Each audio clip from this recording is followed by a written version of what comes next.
Hello student, स्वागत है आपका सृष्टि यूपी बोर्ड टॉपर्स के ऑनलाइन प्लेटफॉर्म पर। मैं शिवपूजन सर। आज क्लास 11th में समुच्चय में जो टॉपिक था उचित उपसमुच्चय, पिछले वीडियो में उचित उपसमुच्चय के बारे में बताया गया था। आज उसी टॉपिक पर हम लोग थोड़ी सी चर्चा और करेंगे और उस पर कुछ एग्जाम्पल को देखेंगे और उसमें कुछ इंपॉर्टेंट नियम है उसके बारे में भी जानेंगे। ठीक है, तो आइए देखते हैं कि उचित उपसमुच्चय होता क्या है। उचित उपसमुच्चय, उचित उपसमुच्चय, उचित उपसमुच्चय, प्रॉपर सबसेट, प्रॉपर सबसेट। ठीक है, प्रॉपर सबसेट। तो होता क्या है उचित उपसमुच्चय? यदि समुच्चय ए, यदि समुच्चय ए समुच्चय बी का उचित उपसमुच्चय हो, समुच्चय ए समुच्चय बी का उपसमुच्चय हो और समुच्चय ए समुच्चय बी के बराबर न हो, मतलब समुच्चय बी में कम से कम एक अवयव ऐसा हो जो समुच्चय ए में न हो, तब हम कहेंगे कि जो समुच्चय ए है वो बी का क्या है? उचित उपसमुच्चय है। ठीक है, यदि ए सबसेट ऑफ बी तथा ए सबसेट ऑफ बी तथा ए नॉट इक्वल टू बी हो, तब ए को बी का उचित उपसमुच्चय कहते हैं, उचित उपसमुच्चय कहते हैं, उचित उपसमुच्चय कहते हैं। ठीक,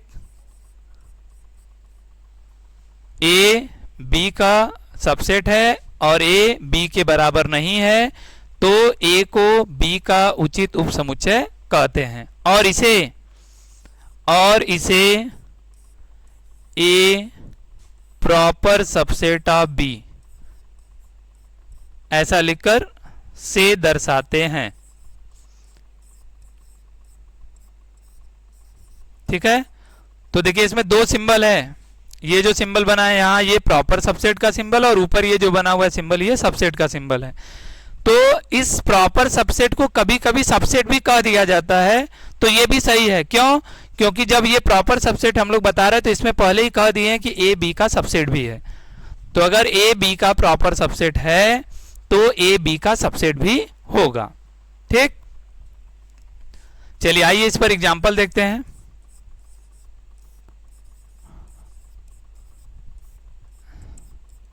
देखिए, जैसे मान लेते हैं एक समुच्चय ए है जिसमें है अवयव ए बी सी और समुच्चय बी जिसमें अवयव है ए बी सी डी। ठीक है, अब एक चीज अगर ध्यान से देखा जाए यहां तो समुच्चय ए के सभी अवयव ए बी सी सभी समुच्चय बी में भी आए हुए हैं। ए बी सी इसमें भी मौजूद है और एक अवयव डी, समुच्चय बी में एक अवयव डी ऐसा है जो ए में नहीं है, यानी यह अवयव एक्स्ट्रा है। तो यही कहा गया कि ए बी के बराबर नहीं होना चाहिए, यानी बी में कम से कम एक अवयव ऐसा हो जो ए में ना आया हो, तब समुच्चय ए को समुच्चय बी का उचित उपसमुच्चय या प्रॉपर सबसेट कहते हैं। तो यहां कहेंगे हम क्या कि ए जो है वो प्रॉपर सबसेट है किसका? बी का। ठीक है, ए बी का प्रॉपर सबसेट है। ऐसे ही अगर समुच्चय ए में अवयव है 2 4 6 8 और समुच्चय बी जो है वो 1 से 10 तक की प्राकृतिक संख्याओं का समुच्चय है, 5 6 7 8 9 और 10। ठीक, तो क्या यहां पर भी ए के सभी अवयव बी में हैं? तो ए में आया है सम संख्या 2 4 6 8 और बी में 1 से 10 तक की प्राकृतिक संख्या है, तो इसमें 2 4 6 8 पहले से मौजूद है। तो ए के सभी अवयव बी में मौजूद हैं, तो इसलिए ए जो है वो सब प्रॉपर सबसेट कहलाएगा बी का, कि ए प्रॉपर सबसेट ऑफ बी। ठीक है, चलिए तीसरा एग्जांपल देखते हैं। अच्छा, अगर ए जो है वो एक रिक्त समुच्चय है। ये क्या है? रिक्त समुच्चय। ए जो है वो रिक्त समुच्चय है यानी खाली है, और बी में अवयव है कुछ, मान लेते हैं 1 और 2, 2 अवयव हैं। बी में 2 अवयव है, ए में कोई अवयव नहीं, वो खाली है। तो क्या ए के सभी अवयव बी में हैं और बी में कुछ ज्यादा भी है? ए खाली है, तो कह सकते हैं कि समुच्चय ए में ऐसा कोई अवयव नहीं है जो बी में ना हो।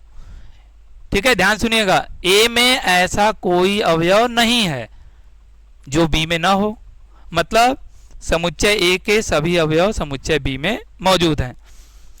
तो समुच्चय बी में ए के अवयव मौजूद है, और ए में देखा जाए तो 2 अवयव, 1 और 2, ये इतना ज्यादा भी दिया हुआ है, तो कह सकते हैं कि ए के सारे अवयव बी में हैं और बी में कुछ अवयव ज्यादा भी है। तो ए यहां पर कहलाएगा प्रॉपर सबसेट ऑफ बी, या फिर कह सकते हैं कि ये जो फाई है वो प्रॉपर सबसेट है किसका? बी का। तो अब यहां से एक बात ये कह सकते हैं कि रिक्त समुच्चय जो है, रिक्त समुच्चय सभी समुच्चयों का उचित उपसमुच्चय होता है। ठीक है, तो एक नोट ऐसे कर लेंगे यहां पर हम लोग। चलिए, नोट में क्या लिख लेंगे? नोट में ये लिख लेंगे कि रिक्त समुच्चय, रिक्त समुच्चय फाई, रिक्त समुच्चय फाई सभी अरिक्त, सभी अरिक्त समुच्चयों का, सभी अरिक्त समुच्चयों का उचित उपसमुच्चय होता है, उचित उपसमुच्चय होता है।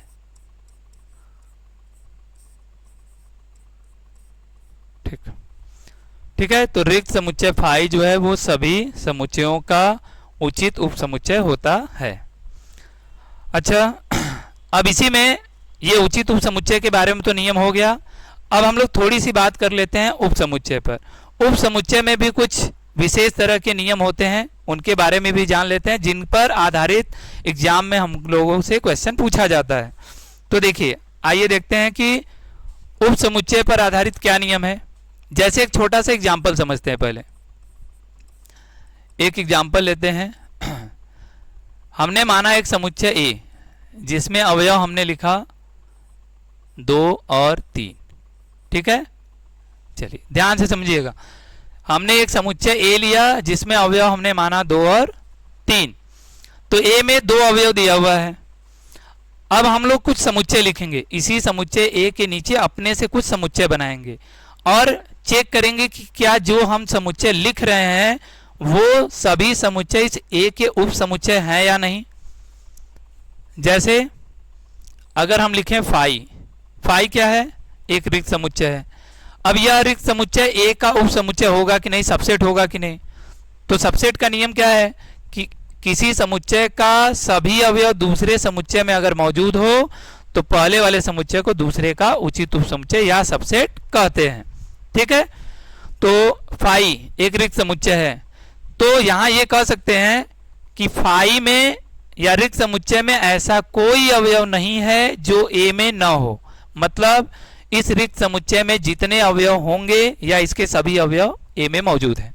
ठीक है, फाई रिक्त समुच्चय में ऐसा कोई अवयव नहीं है जो ए में न हो। मतलब इस फाई के सभी अवयव ए में हैं, तो ये फाई ए का क्या कहलाएगा? उप समुच्चय कहलाएगा, यानी सबसेट कहलाएगा। अच्छा, एक समुच्चय और बनाते हैं केवल 2 को लेकर। यह एक एकल समुच्चय है जिसमें केवल एक अवयव आया हुआ है। क्या इस समुच्चय के सभी अवयव इस ए में मौजूद हैं? हाँ, तो इस समुच्चय में केवल एक अवयव 2 आया है और ये 2 इस समुच्चय ए में मौजूद है। ठीक है, तो ये कहलाएगा एकल समुच्चय। और ये समुच्चय जो एकल समुच्चय है ये इस ए का क्या है? सबसेट है। ऐसे अगर 3 को लिखा जाए तब, अगर मझले ब्रैकेट में केवल 3 लिखते हैं तो इस समुच्चय का अवयव यह जो 3 है यह समुच्चय में मौजूद है, समुच्चय ए में आया हुआ है, तो यह समुच्चय भी इस ए का क्या कहलाएगा? सबसेट कहलाएगा। ठीक। और अगर 2 और 3 दोनों को साथ में लिखा जाए तो क्या इस भी समुच्चय के सभी अवयव इस ए में हैं? हाँ, तो इसके दोनों अवयव भी समुच्चय में आए हुए हैं, तो सबसेट की परिभाषा के अनुसार इस समुच्चय के सभी अवयव इस ए में मौजूद हैं, तो यह समुच्चय ए का क्या कहलाएगा? उप समुच्चय या सबसेट कहलाएगा। तो अगर ध्यान से देखा जाए तो इस समुच्चय ए के हमने यहाँ कितने उप समुच्चय लिखे हुए हैं? 4। फाई एकल समुच्चय जिसमें 2 आया हुआ है, एकल समुच्चय जिसमें 3 आया है, और ये समुच्चय जिसमें 2 और 3 आया हुआ है। तो यानी ये सब हैं ए के उप समुच्चय, ए के उप समुच्चय। ए के उप समुच्चय कितने बने हैं? 4। अच्छा, आइए एक एग्जांपल और देखते हैं। अगर हम एक समुच्चय लेते हैं बी, चाहे चलिए ए ही लेते हैं, ए और इसमें अवयव लेते हैं कुछ 3 अवयव, ए बी और सी। हमने इसमें लिया 3 अवयव। अब आइए कुछ समुच्चय यहां पर भी बनाते हैं और देखते हैं क्या ये जो समुच्चय हम लोग लिख रहे हैं उनके सभी अवयव इस ए में हैं या ये समुच्चय इस ए के उप समुच्चय हैं। तो पहला, सबसे पहले तो हम लोग लिखेंगे फाई। ठीक है, क्योंकि फाई के बारे में अभी बताया गया कि फाई ऐसा समुच्चय होता है जो सभी समुच्चयों का उप समुच्चय होता है। तो फाई के सभी अवयव ए में होंगे, तो इसलिए फाई इसका उप समुच्चय कहलाएगा। अच्छा, मझले ब्रैकेट में केवल ए लिखें तब, तो इस समुच्चय के सभी अवयव जो ए है वो इस समुच्चय ए में आया हुआ है। ठीक है, ए यहाँ मौजूद है, तो यह समुच्चय ए का सबसेट हुआ। अगर केवल बी लिखेंगे तब, तो इस समुच्चय का अवयव बी भी इसमें आया हुआ है। केवल सी लिखेंगे तब, तो ये भी अवयव इसमें आया है, तो ये भी इसका सबसेट होगा। अब अगर 2-2 अवयवों को लिखा जाए, जैसे ए कामा बी, तो क्या इस समुच्चय में जो 2 अवयव आए ये इस ए में मौजूद है? हाँ, 2 ए और बी दोनों इस समुच्चय में मौजूद हैं, तो ये भी इसका क्या है? सबसेट है। अब ऐसे ए और सी को लिखा जाए तो ये भी है, और ऐसे बी और सी को लिखा जाए तो ये भी मौजूद है ना? ए बी भी है, ए सी भी है, बी सी भी है। और अगर तीनों को लिख लिया जाए तब, तो ए बी सी, क्या ये सभी अवयव भी यहाँ मौजूद हैं? हाँ, तो इस समुच्चय में जो ए बी सी आया ये सभी इसमें मौजूद हैं। ठीक, तो अब देखिए यहाँ कितने उप समुच्चय बनाए गए। फाई हो गया 1 2 3 4 5 6 7 8, 8 उप समुच्चय बने हैं। ए के उप समुच्चय हैं ये सभी, ए के उप समुच्चय।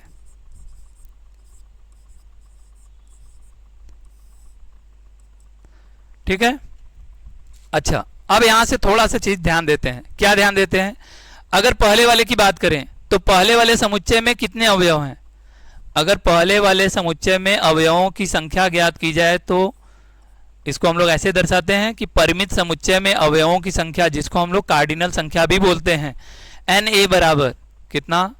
2। दूसरे वाले क्वेश्चन में समुच्चय में अवयवों की संख्या एन ए बराबर कितना? 3। अच्छा, अगर यह भी देखा जाए कि इस ए समुच्चय में 2 अवयव आया था और इसके कितने उप समुच्चय बने हुए हैं? कितने उप समुच्चय हैं? 4। तो क्या यहां से ऐसा भी कह सकते हैं कि ए के उप समुच्चयों की जो संख्या है, उप समुच्चयों की संख्या, ये संख्या कुछ ऐसा है क्या? 2 के पावर 2। 2 के पावर 2 करेंगे तो कितना आएगा? 4 आएगा। ये 4 उप समुच्चय बने हुए हैं। अब ये पावर में 2 कहां से आया? तो 2 के पावर 2 ये जो है ये इस समुच्चय में अवयवों की संख्या है, यानी ये एन ए है। इसको ऐसा भी लिख सकते हैं। ठीक है। इसी तरह अगर यहां की बात करें तो ए के उप समुच्चयों की संख्या, ए के उप समुच्चयों की जो संख्या है, उप समुच्चयों की संख्या, तो यहां से ये क्या हो जाएगा? 2 के पावर 3। अब 3 कहां से आया? इस समुच्चय में 3 अवयव था, तो ये 2 के पावर 3, जिसका मान 8 होगा। ये 8 उप समुच्चय बनाए गए हैं।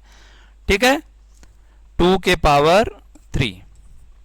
अच्छा, तो यहां से हम लोग एक फार्मूला बना लेते हैं। क्या? कि यदि समुच्चय ए में अवयवों की संख्या अवयवों की संख्या बराबर Na। ठीक है, समुच्चय A में अवयवों की संख्या जो है वो Na है, तब A के उप समुच्चयों की संख्या, उप समुच्चयों की संख्या, A के उप समुच्चयों की संख्या कितनी हो जाएगी? A के उप समुच्चयों की संख्या ये हो जाएगा 2 के पावर Na। ठीक है, ये फार्मूला हो जाएगा A के उप समुच्चयों की संख्या ज्ञात करने का। ठीक, 2 के पावर उस समुच्चय में अवयवों की संख्या। अच्छा, अभी हमने उचित उप समुच्चय के बारे में भी बात किया। अब अगर एक चीज यहां ध्यान दिया जाए, ये दूसरे वाले क्वेश्चन या पहले वाले में भी अगर देखा जाए, तो यहां पर हमने ये जो उप समुच्चय लिखा है, इसमें जो आखिरी वाला उप समुच्चय बनाया गया है 2,3, 2,3। ठीक है, फाई के सभी अवयव ए में है और ए में कुछ अवयव ज्यादा भी है, तो क्या फाई ए का उचित उप समुच्चय भी है? तो उचित उप समुच्चय की परिभाषा को भी ये संतुष्ट कर रहा है, क्योंकि फाई ए का सबसेट भी है और ए में कुछ अवयव ज्यादा भी है, क्योंकि फाई में तो कुछ होता ही नहीं है। तो फाई ए का उचित उप समुच्चय है। या दूसरा समुच्चय जिसमें केवल एक अवयव आया है 2 और ए में है 2 अवयव, तो इसमें इसके सभी अवयव इसमें भी और इसमें ए में एक अवयव ज्यादा भी है, तो ये भी इसका उचित उप समुच्चय। ये तीसरा समुच्चय जिसमें अवयव आया है 3, इसका अवयव भी समुच्चय मौजूद है और इसमें एक अवयव ये जो 2 है ये ज्यादा है, तो ये भी इसका उचित उप समुच्चय है। लेकिन क्या ये आखिरी वाला समुच्चय इस ए का उचित उप समुच्चय कहलाएगा? तो इस समुच्चय के सभी अवयव ए में है लेकिन ए में कुछ अवयव ज्यादा नहीं है, इससे तो यह इसका उचित उप समुच्चय नहीं होगा। वैसे दूसरे वाले एग्जाम्पल में अगर ध्यान दिया जाए, तो ये जो तीसरा वाला या आखिरी वाला समुच्चय बनाया गया, इसके सभी अवयव इस ए में है लेकिन ए में कुछ अवयव ज्यादा नहीं है। तो यानी कहने का ये मतलब कि कोई समुच्चय स्वयं का सबसेट होता है लेकिन कोई समुच्चय स्वयं का प्रॉपर सबसेट नहीं होता है। तो इसी में कभी कभी ये पूछ देता है कि ए के उचित उप समुच्चयों की संख्या बताइए। तो एक और भी ऐसे लिख लेंगे इसी में, आगे क्या लिख लेंगे नियम कि ए के उचित उप समुच्चयों की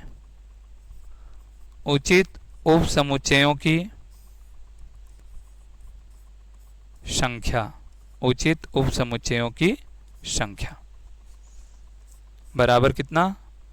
2 के पावर Na, और उसमें से एक उप समुच्चय जो खुद वही समुच्चय होता है उसको माइनस कर देंगे, यही हो जाएगा A के उचित उप समुच्चयों की संख्या। ठीक है, इस तरह से A के उचित उप समुच्चयों की संख्या ज्ञात करेंगे। यानी जितना उप समुच्चय होता है उसमें से हमें एक वन क्या करना है, यानी वो खुद जो समुच्चय होता है वो अपने आप का उचित उप समुच्चय नहीं हो सकता, उसी को माइनस कर लेंगे। ठीक है, तो आज हम लोग उचित उप समुच्चय और उप समुच्चय से संबंधित जो नियम है उस पर हमने चर्चा की। अब अगले वीडियो में हम लोग समुच्चय पर आधारित जो नियम है उस पर चर्चा करेंगे।